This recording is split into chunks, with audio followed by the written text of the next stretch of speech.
فبأي آلاء ربكما تكذبان بسم الله الرحمن الرحيم الرحمن علم القرآن خلق الإنسان علمه البيان الشمس والقمر بحسبان والنجم والشجر يسجدان والسماء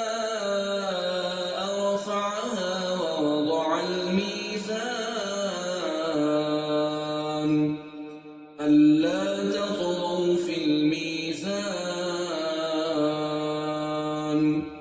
وأقيموا الوزن بالقسط ولا تخسروا الميزان والأرض وضعها للأنام فيها فاكهة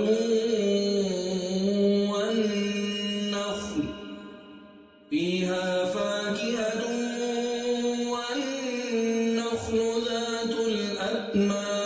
الأكمام والحب ذو العصف والريحان فبأي آلاء ربكما تكذبان خلق الإنسان من صلصال كالفخار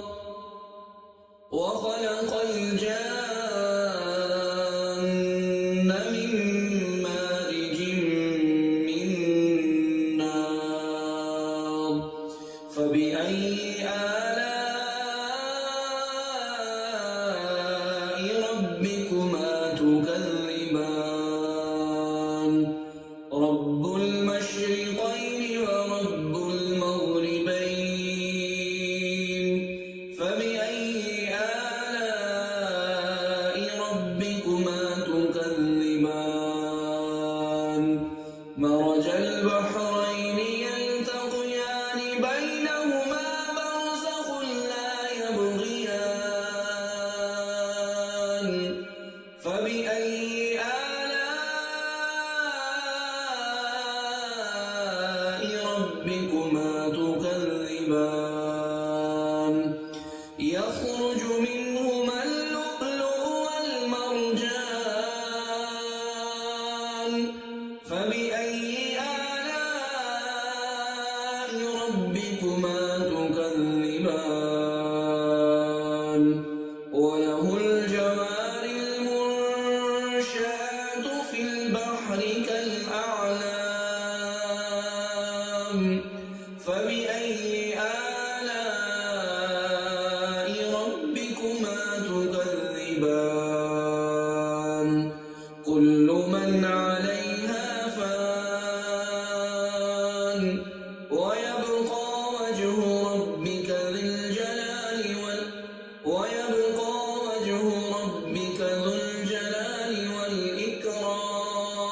والإكرام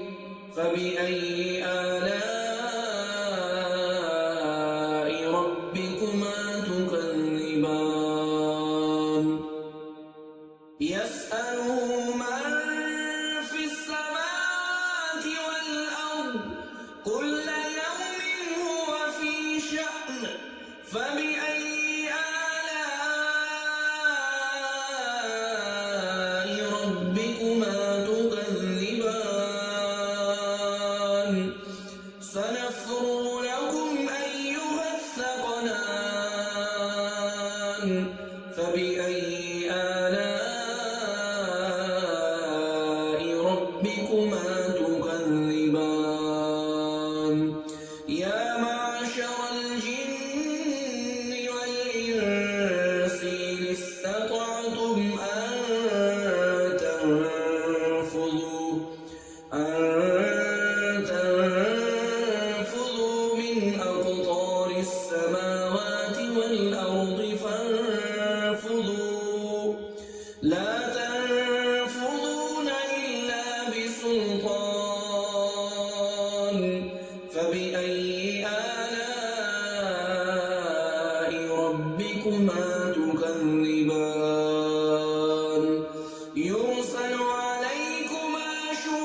يؤخذ بالنواصي والأقدام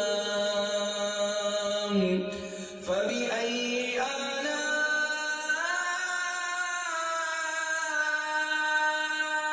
ربكما تكذبان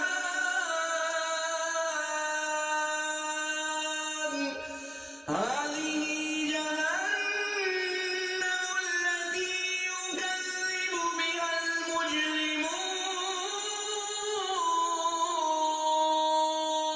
المجرمون يطوفون بينها وبين حميم آن فبأي آلاء ربكما تكذبان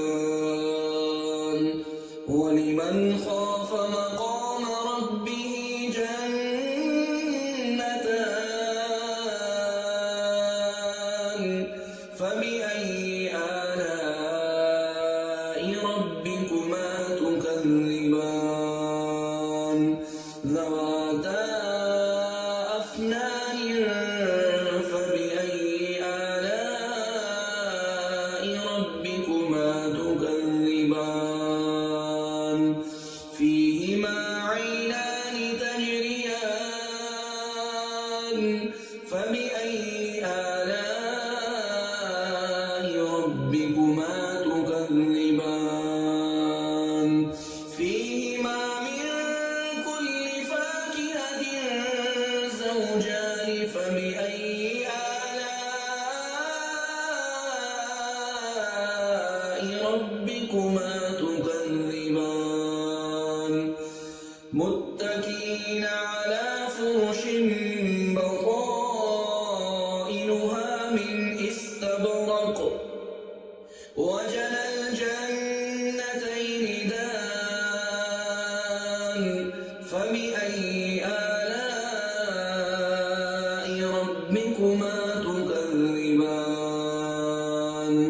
فيهن قاصرات الطرف لم يطمثهن إنس قبلهم ولا جان فبأي آلاء ربكما تكذبان كأنهن الياقوت والمرجان فبأي آلاء ربكما تكذبان كأنهن الياقوت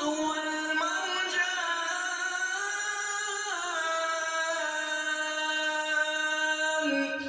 فبأي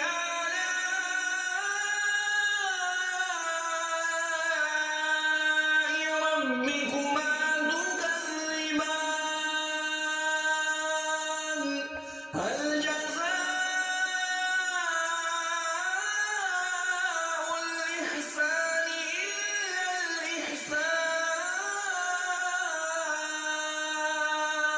الإحسان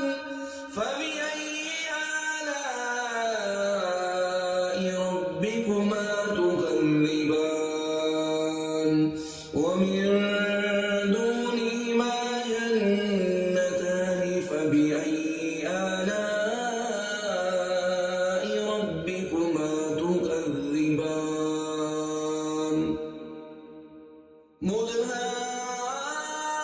مدهامتان فبأي آلاء ربكما تكذبان فيهما عينان نضاختان فبأي آلاء ربكما تكذبان فيهما فاكهة ونخل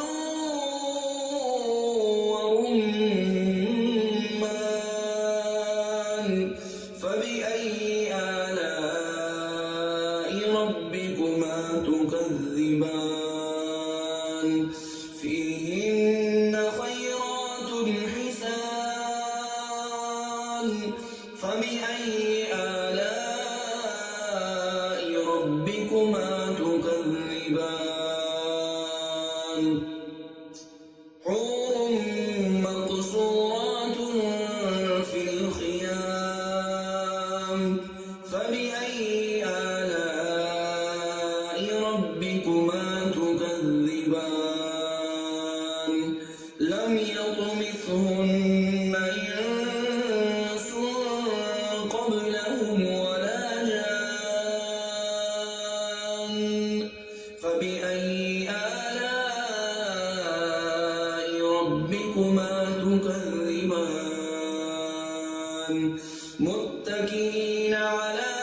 صفرف خضر